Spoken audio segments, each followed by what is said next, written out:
Hello there, I'm Dr. Chung, and welcome to your friendly proctologist. Here's part 2 of why is my muscle so hard and what can I do about it, Dr. Chung? Is there a way I can massage it, stretch it out? What can I do?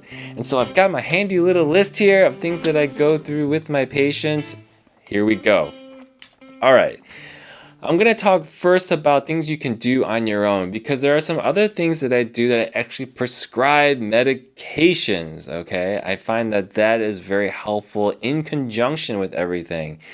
You know, when people have muscles that are very tight, the problems are they can have pain from that, and the other problem is that they may not be able to poop. The muscles are shutting down the gate, and then the poop can't come out unless you push really hard, which again has maladaptive effects, okay? You hurt your anus, you create fissures, it hurts more, and the pain can last longer.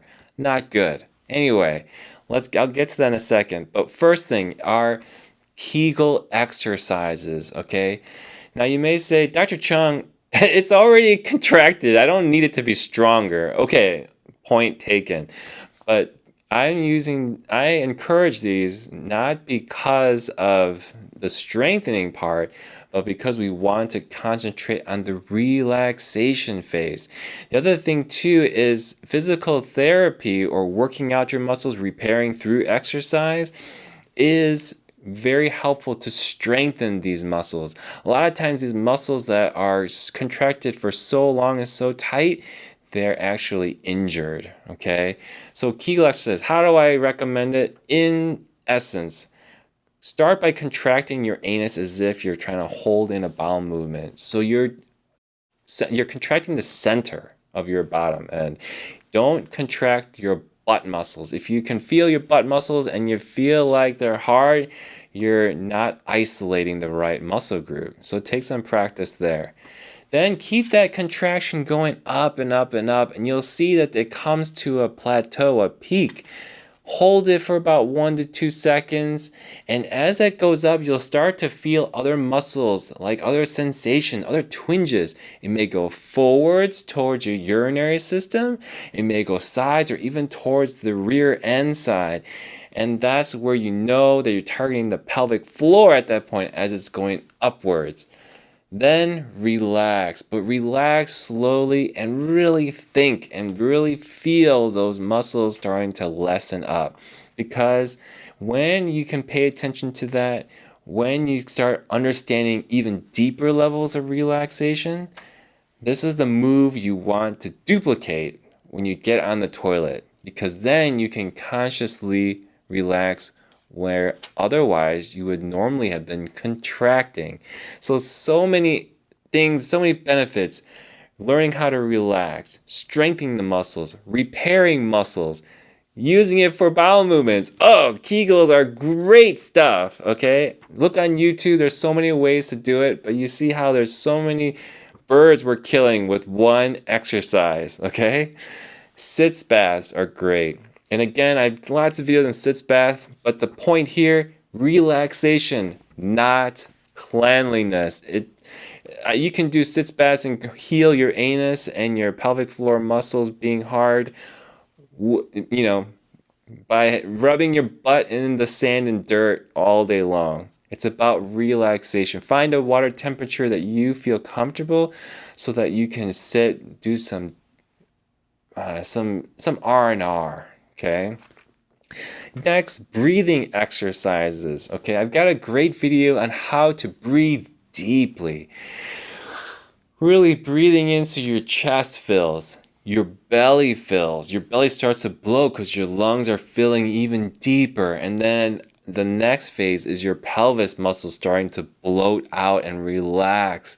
And that's where that phase 3 is the hardest things to do. But when you do that, you are teaching your muscles to let go, which again needs to be duplicated, needs to be practiced.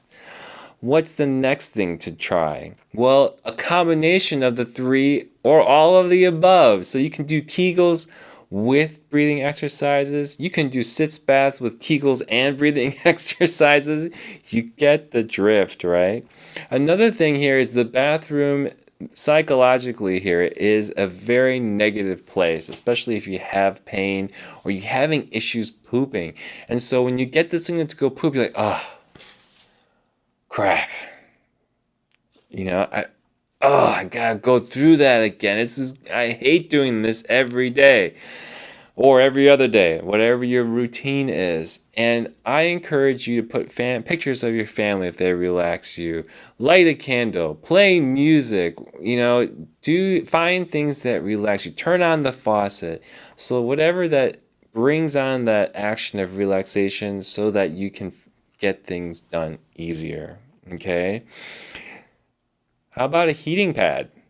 Again, I'm thinking a lot about heat here, but usually the cold, like if you put an ice pack there, it makes your muscles tense up, right? And so that's why I find the heat, in my opinion, better. But if you like the cold, no problem. If that helps you to relax, maybe it numbs up the area. That's why you like it. Totally fine. Go for it. The idea here is what works for you to relax that ironclad muscle, okay?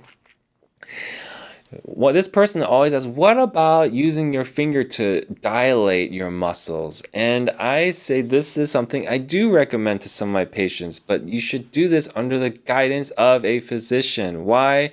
Because the diagnosis is most important. If you have something hard in your bottom end, okay, that hardness could be a lot of different things here, okay? So again, please see a specialist near you. Make sure you get the right diagnosis. But you can use a glove on your finger.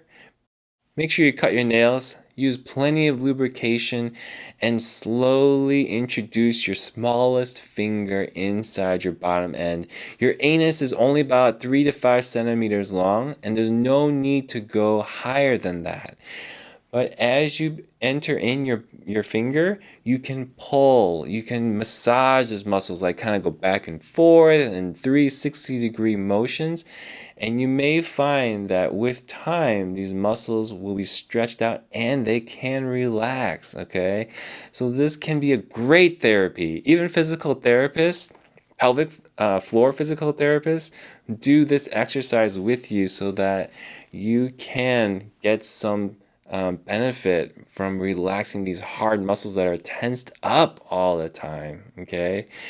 The other things I prescribe my patients, again, is pain medication, especially if you're having a lot of pain. I find pain to be that hamster wheel that keeps turning things.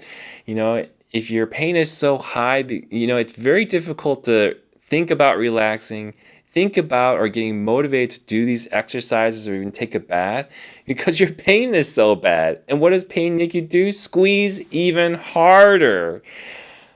It's counterintuitive. And so to not treat someone's pain, in my opinion, is a problem because that person's probably not going to improve at all. Next thing is muscle relaxers. I do prescribe that to some people. Why?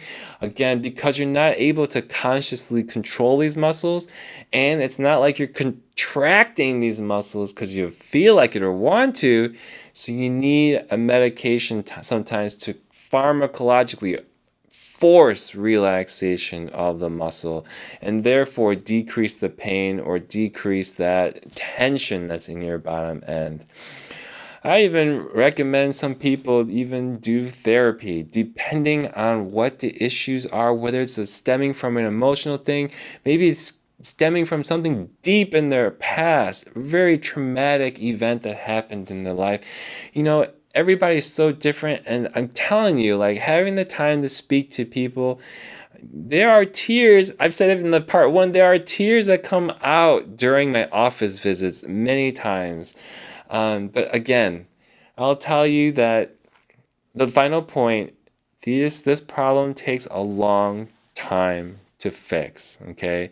So getting help from a physical therapist and a specialist can be extremely helpful. The physical therapy is called biofeedback, and your doctor can prescribe that for you so you can get a pelvic floor therapist and get started with these things. Starting with the medication, starting with the exercises, and gradually you may see over a series of months. I'm talking about even 6 months to a year, maybe a year and a half, okay? Very, very long time. You have to be very patient, which is another reason why you need a correct diagnosis, okay? See your specialist, please, please, please.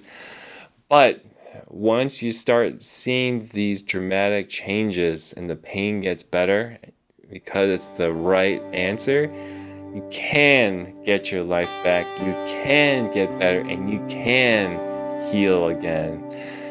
Well, thank you so much. Thanks for sticking around with this long topic, but I hope this helped you. Thank you so much. Take care. Have a good one. Bye-bye.